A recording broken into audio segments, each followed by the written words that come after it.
Morning. It is Friday, February 20th. We have done a great deal of schedule rearranging. Human Services and the Education Committee decided that it made the most sense to reschedule the hearing that was scheduled for this afternoon on pre-K. They are rescheduling for next week. We might not be able to join them next week, but we've already taken essentially the testimony that's going to be happening next week. The report is on a report page if anyone would like to read it over the weekend. And once they pick a time, they'll let us know. We'll see if we can join. If we can't join, maybe a few people from this committee can go there and others can stay here. And then we also moved our bill introductions from this morning so that Department of Fish and Wildlife can join us. And then Rebecca Sibilia, who is a national expert that was going to join us to talk about foundation formulas and cost of living variations, had to cancel at the last minute. And so we're moving that testimony block probably to 2 weeks in 2 weeks, not next week. At the town meeting. That week after town meeting, guys. Thank you. And then I think all the things after the floor are going to work, and we'll be able to clean our docket before next week. But that means that everyone needs to come back after the floor, because ideally we could try to vote on all three of the bills that we have scheduled for after the floor, which is 566, 635, and 632, all very limited fee related things. I think that is the sum total of my public service announcements. But next week, we're going to be straw polling various sections of the bills we've been working on this week. So please take time over the weekend to read and think and such. Yeah. Rescheduling because of the snow? The pre-K hearing is rescheduled because of the snow. The Rebecca Sibilia hearing is rescheduled. She was coming virtually, so I don't think it has anything to do with weather. Okay, I thought it was. Pre-K is the snow. Okay, and I'll still be here this afternoon if anyone wants to talk to me about it. Are we having testimony after lunch? We will have no testimony after lunch. Wow. We might go 10 minutes into lunch in order to not have any testimony after lunch. Great. With that, and with apologies and appreciations to the Department of Fish and Wildlife for being rescheduled from yesterday, can you please join us in whatever configuration pleases you? I just have all three of you here and I don't know who wants to actually come up.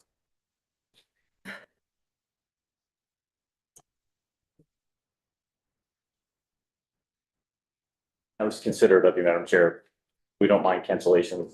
Thanks. Okay. We're guests and happy to be here anytime you can have us. I imagine you have another job to do though, but it's restaurant. So anyway. My last job 10 minutes ago was to sign up to be the announcer at my son's hockey game at 8 o'clock tomorrow morning.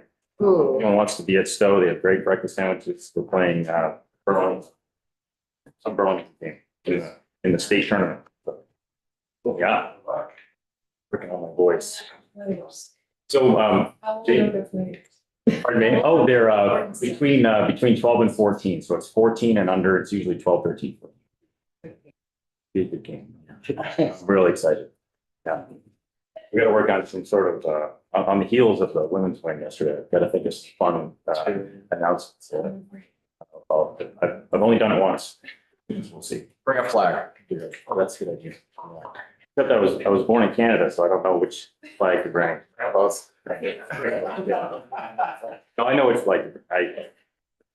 But thank you so much for having me. I'm Jason Batchelder, Fish and Wildlife Commissioner. And I think to be fair to us, I think I would just love to ask if you don't want to go this route initially, I would just love to ask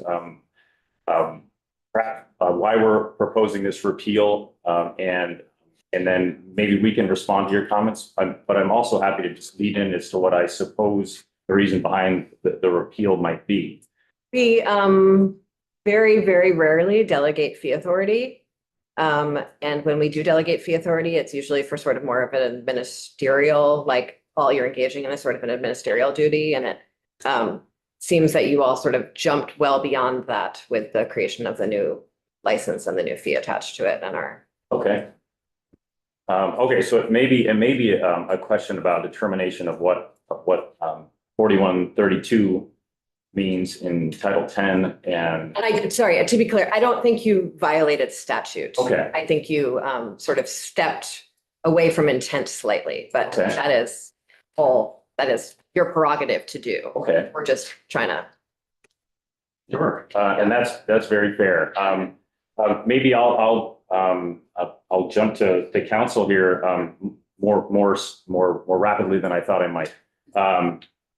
But I'm excited for that conversation because we don't want to run afoul of this committee. We don't want to put rules and laws in place that are going to run afoul of 90% of Vermonters or whatever the stat is. But I feel this could be a response to, as I suspected, a response to the access area license. And I'm fully prepared to talk about any nuances of that license that you would love to direct at me. I've given that presentation a few times now. I think you gave it to us. I gave it to you with ice skating in there, and so I apologize for that. I'm looking at Rep. Holcomb, but I'm only joking. But I would love to answer any of those questions. But as far as an intent and the way the law sits now and how we may have strayed from that intent, I believe that the council, if you're okay, yeah. But I'm here and I'm anxious to talk about anything. Good morning. For the record, my name is Hannah Smith. I'm General Counsel of Fish and Wildlife. And I will just provide some context for the current statute and the rule that the department has adopted pursuant to that statute. So 4132 includes broad language that allows the department, and explicitly references the General Assembly's authority to create fees and allows this as sort of an exception to that authority. And it mirrors the language that the Department of Forest Parks and Recreation has in their statute that also allows them to set fees for things like the use of state parks and state forest lands. And so when this language was adopted, I did a little digging, and it was, my understanding is back in 2004, this authority was granted to the department. And the language in the bill, in the adopting bill, included a request from the legislature that the department provide this committee with a proposed schedule of fees that included fees associated with the use of state fish and wildlife lands, including charges for the use of access areas, landing areas, parking areas, roads, camping sites, buildings, and other facilities. So just in my own sort of legislative research, it does seem like it was contemplated that the department would set fees for the use of these facilities. The rule that we did eventually adopt, it's indexed in all the fish and wildlife rules or in the appendix to Title 10. And it's our fees for the use of fish and wildlife department lands and facilities. It's been in effect at least since 2013. We actually amended it this year to update the camp tuition, which hadn't been updated in a while and fell well below market rates for overnight summer camps. But the rule itself establishes fees for the use of rental use for two of our facilities, the Buck Lake Conservation Camp and Kehoe Education Center. It establishes the tuition for the Green Mountain Conservation Camps. And then it establishes a fee range for special use permits and licenses. And so the way that that's been used currently is we issue licenses, which are sort of, it's an authorization to be on state lands, but doesn't convey any ownership rights. So it's a more nimble way for us to authorize certain activities without an easement or a lease to some third party.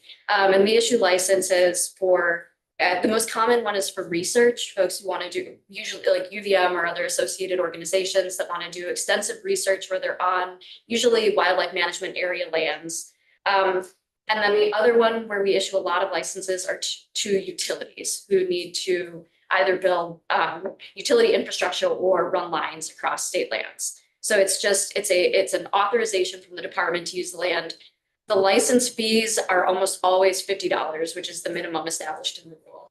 For the utilities, they might be slightly more. There's a calculation based on the footage of line across state lands. Can I ask you a question about that? Sure. There's a similar provision for fee authority, for the, well, it's not really fee authority. There's a similar provision for fees that the DMV or the Agency of Transportation has jurisdiction over for utilities on state roads, basically, and roadways. And I don't know if you've ever checked in to see if your fees align in any way, or if your protocols align in any way for, I assume, like almost identical use from almost identical users. And also state land, just sort of a different kind of state land.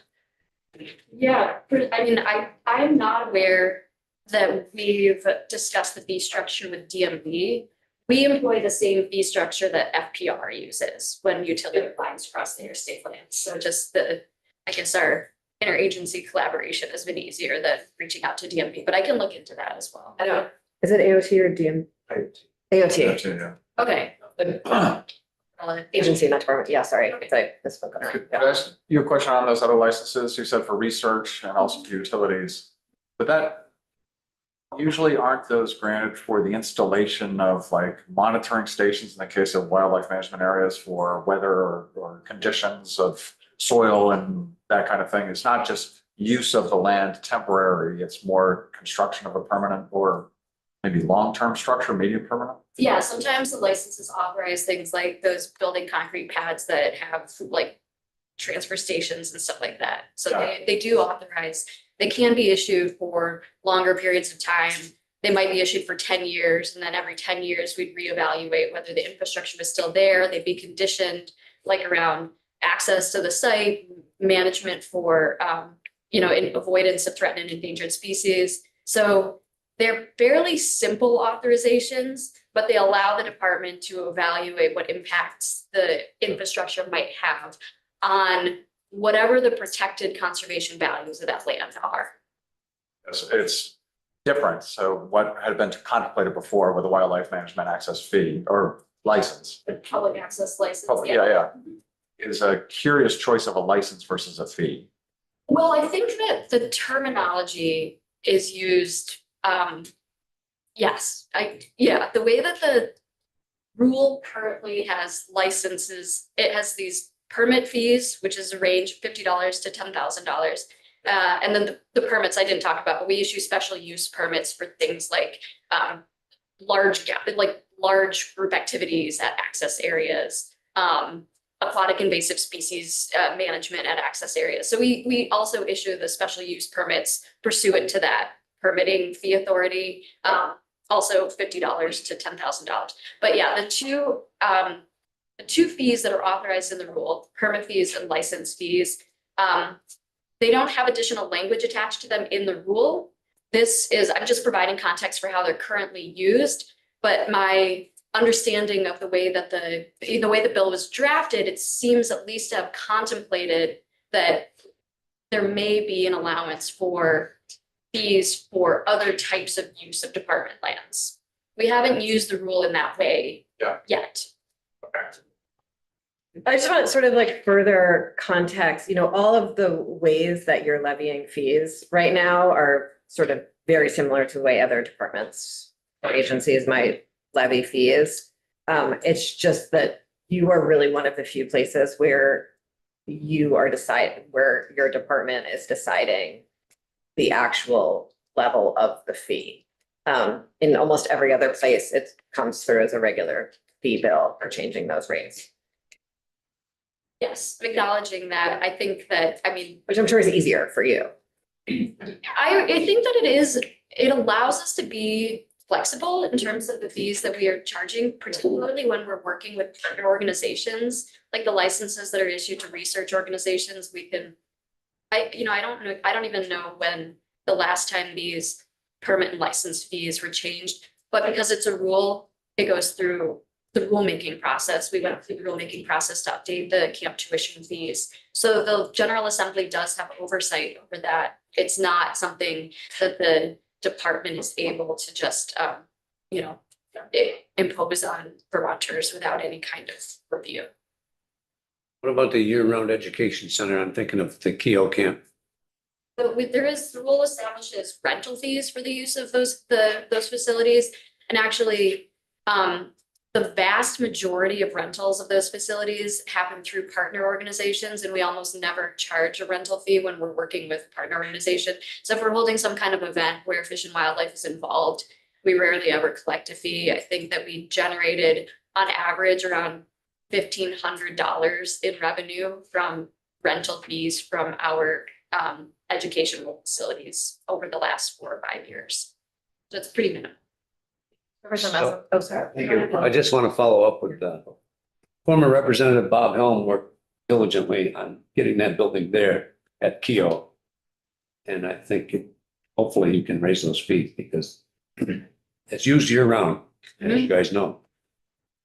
Very We nice. could- Sorry, excuse me, in the last rule update, there was a nominal update to those facility rental fees. The issue again is that we rarely charge them because we're almost always working with the organizations that are conducting activities there. If I may, we have gone to imposing a cleaning fee after every use now, and even the cleaning fee has become a very big bone of contention for folks. And the warden service has been asked to pay their own cleanup fee because we have a big event there every year for the wardens. And so they said, well, we'll just clean it ourselves. And that's fine too. But there's always some sort of a rub with a fee, but I completely understand. And I value Mr. Helm's efforts there. Yeah, Representative. Thank you. I was impressed or interesting to hear, a little while back in your testimony, use the term authorization.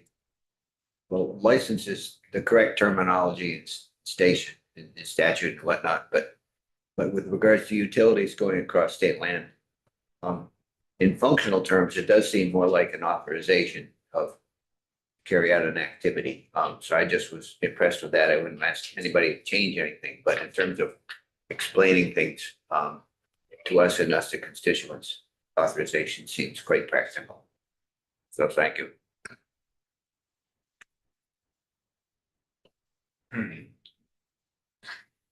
Sorry, I might have had you lose your place with our. No, I'm happy to answer any questions. I really wanted to just provide the context for this rule.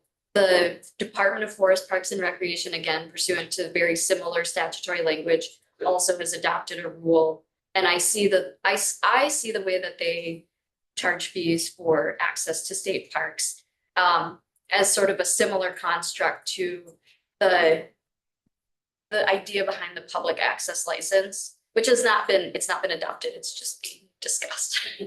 So yeah, FPR has a rule that's similar to ours. Their rule is more extensive. It includes more some management objectives of state lands and some restrictions around how state parks and state forests are used, but establishes a similar sort of fee structure for gaining access to state parks and state forest lands.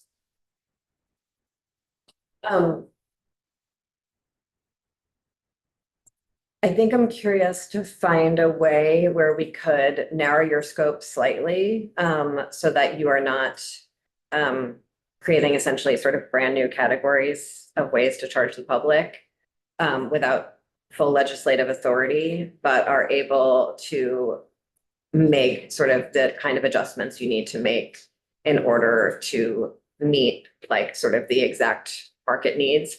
There's also sort of an overlaying concern that we've talked about at various times in committee, which is given that we are not receiving or passing fee bills across state government, departments and agencies that have the authority to sort of do it themselves in a more subtle way are really at a sort of competitive advantage with other departments that are are sort of fighting it out for general fund dollars with each other.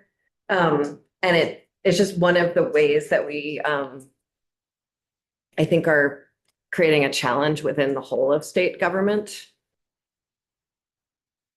And so would love to like craft a way to narrow this to meet the needs and also leave some of the flexibility that it sounds like you require.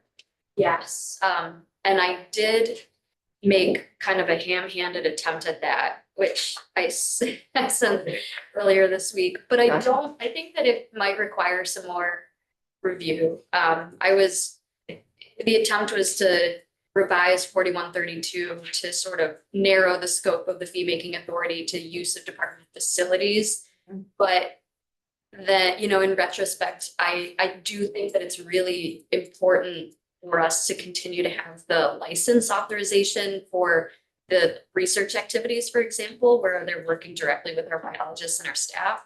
So if the committee is receptive, I can take another look at that language and try to be more carefully tailored so that it doesn't create like an open-ended authorization for ongoing fee authority. That would be- It just allows us to keep our current rules so that we can continue to sort of administer that rule. the way- Yeah, we would love to take a look at that. Thank you. Yeah.